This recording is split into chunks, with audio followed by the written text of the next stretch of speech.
नमस्कार, मैं doctor Preeti Shukla, government college Manipur Chitrakoot, assistant professor Sanskrit.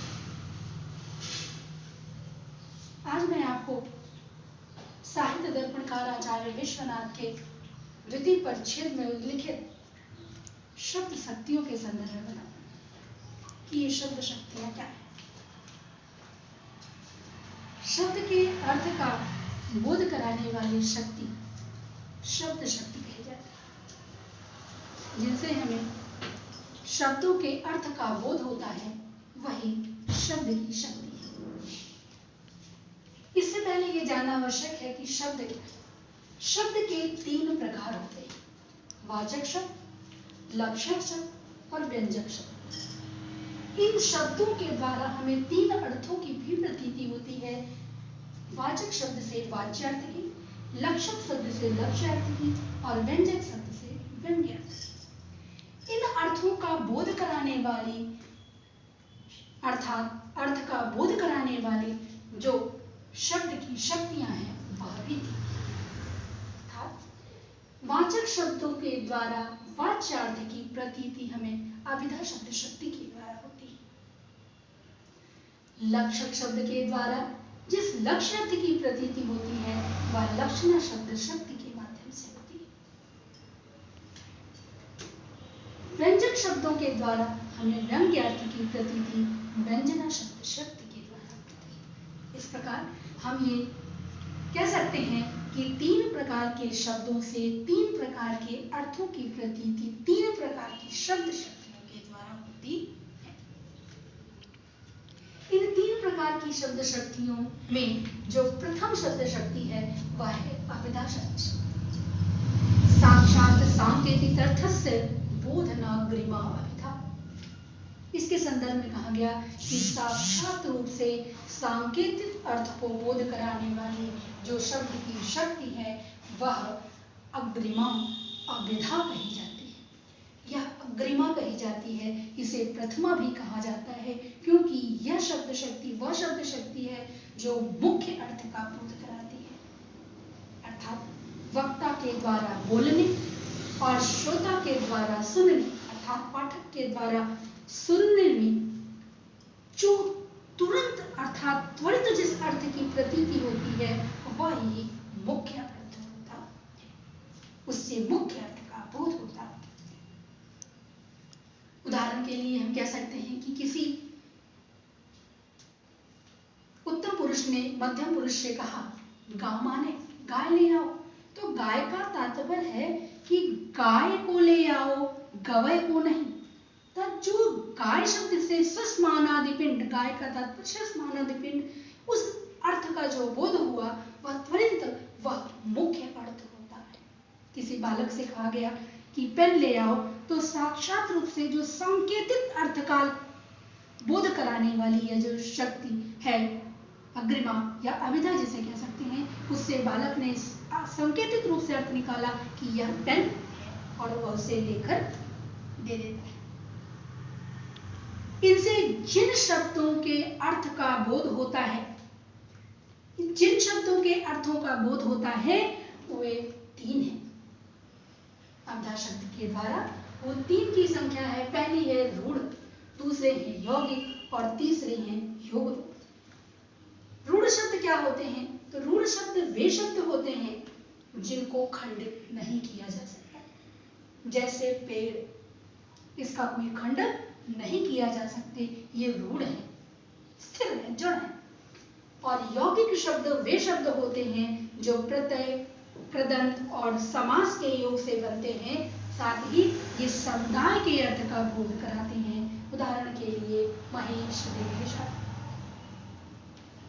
तीसरे शब्द वे हैं जो योग रूढ़ हैं। योग रूढ़ वो होते हैं जो यौगिक की प्रक्रिया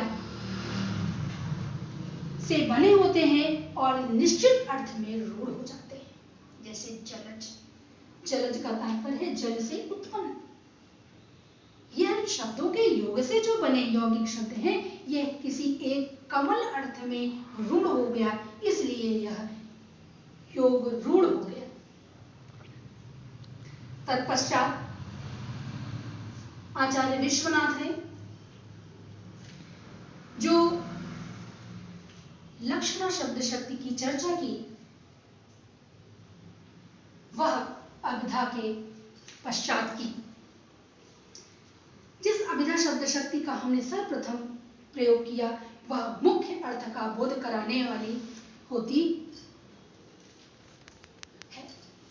इस अभिधा शक्ति के द्वारा हमने रूढ़, यौगिक और योग रूढ़ अर्थों को जाना कि ये कौन से शब्द होते हैं, इनसे किन प्रकार के अर्थ निकलते हैं। अभिधा शब्द शक्ति के विरक्त होने के बाद लक्षणा नाम की शब्द शक्ति आती है, जिसका साहित्य दर्पणकार ने लक्षण लिखा कि मुख्यार्थ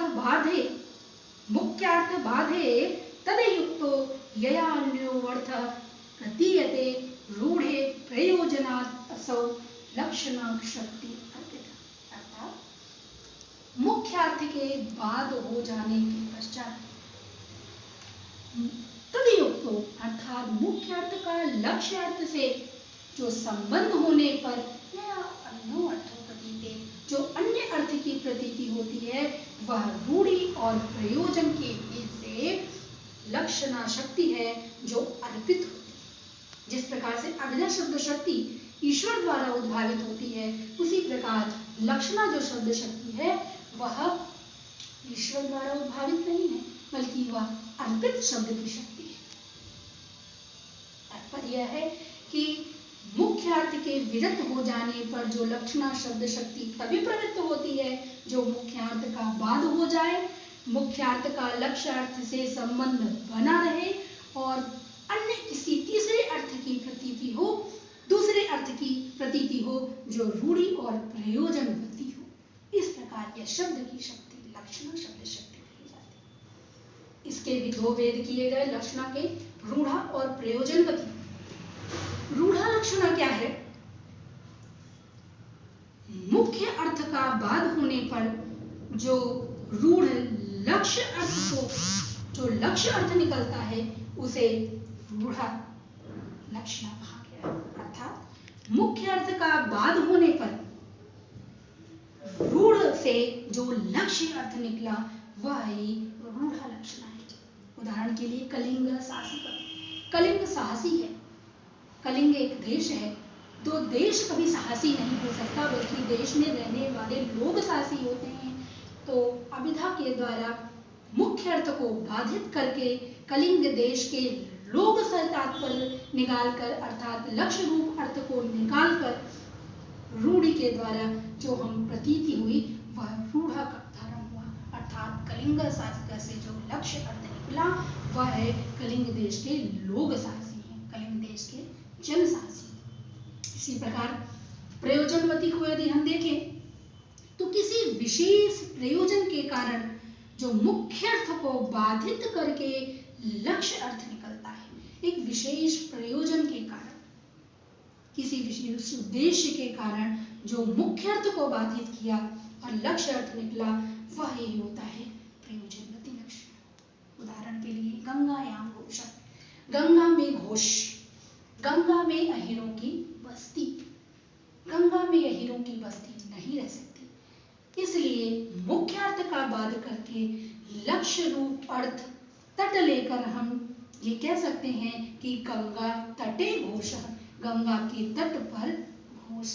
और विशेष प्रयोजन यहाँ है कि गंगा में शैतत्व और पावनत्व है, इसलिए एक विशेष प्रयोजन के उद्देश्य से शैतत्व और पावनत्व रूप उद्देश्य या प्रयोजन की पूर्ति हेतु मुख्य अर्थ को बाधित करके तट रूप लक्ष्य अर्थ की प्रतीति होती है, वह प्रयोजनवती लक्षण है। इसी क्रम में प्रयोजनवती लक्षणा के फिर भेद दिए गए गौड़ी और शुद्धा।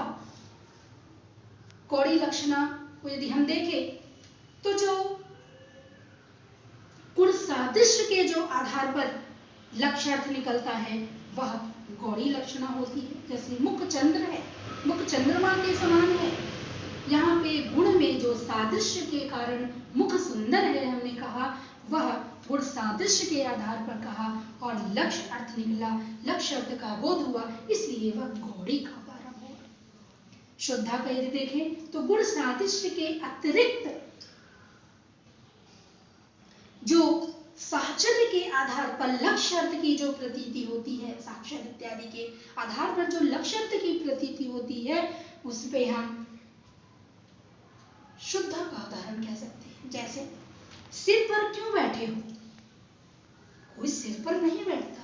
इसका तात्पर्य है कि उस साहचर्य या सामीप्य के कारण जो हमें लक्ष्य अर्थ की प्रतीति हुई, वह शुद्ध का उदाहरण है। इस प्रकार से साहित्य दर्पणकार आचार्य विश्वनाथ ने कौड़ी के साध्य वसाना और सारोपा, शुद्धा के सारोपा साध्य वसाना करके कुल 80 प्रकार की लक्षणाओं को बताया है। तीसरी प्रकार की शब्द शक्ति की यदि हम चर्चा करें तो वह है व्यंजना शब्द शक्ति। इसका जो लक्षण दिया गया है वो है वीरता स्व अभिधाद्याशु यया अर्थो बोध्यते परः सावित्तिर्व्यंजनानां शब्दार्थाधिकस्य च, अर्थात शब्द और अर्थ में रहने वाली जो वाच्यार्थ और लक्ष्य अर्थ के विरुद्ध हो जाने पर, अर्थात कार्य समाप्त कर चुकने पर जो अन्य अर्थ का बोध कराती है, जो व्यंग्य अर्थ का बोध कराती है, वह व्यंजना नाम की शक्ति है। जो वाचक व्यंजक शब्दों के द्वारा जो व्यंग्य अर्थ की प्रतीति होती है, वह व्यंजना शब्द शक्ति के द्वारा होती है। वाच्यार्थ और लक्ष्यार्थ की तरह यह नियत नहीं होती, अनिश्चित होती है, क्योंकि यह वक्ता के प्रकरण अवधि के अनुसार अनियत हो जाती है, अनिश्चित हो जाती है, ये बदलती रहती है। उदाहरण के लिए यदि हम देखें तो गतो अस्तमर्कः, सूर्य छिप गया, सूर्य चला गया। यहाँ पर यदि हम राजा के संदर्भ में देखें तो युद्ध का प्रारंभ होने का समय हो गया। यदि कोई कामी व्यक्ति है तो अब है ये कि काम को बंद करो, सूर्य ढल गया। और यदि कोई धार्मिक व्यक्ति है तो उसके पूजा पाठ का समय हो गया। इस प्रकार से सभी वक्ता या अपने अपने प्रकरण के अनुसार उस व्यंग्य रूप अर्थ को ग्रहण कर लेते हैं। और आचार्य विश्वनाथ ने इस व्यंजना के शाब्दी मूला और आठी मूला व्यंजना, शाब्दी मूला के अभिधा मूला और लक्षणा मूला, इस प्रकार से भेद बताते हुए व्यंजना शब्द शक्ति को निरूपित किया। इस प्रकार हमारे साहित्य दर्पणकार आचार्य विश्वनाथ ने शब्दों के 3 भेद करके सब उन शब्दों के द्वारा 3 प्रकार के अर्थ और 3 प्रकार के अर्थों को बोधित कराने वाली 3 प्रकार की जिन शब्द शक्तियों की चर्चा की, वह अभिधा शब्द शक्ति, लक्षणा शब्द शक्ति और व्यंजना शब्द शक्ति है, जिनके द्वारा हमें वाच्यार्थ, लक्ष्य अर्थ और व्यंग्य अर्थ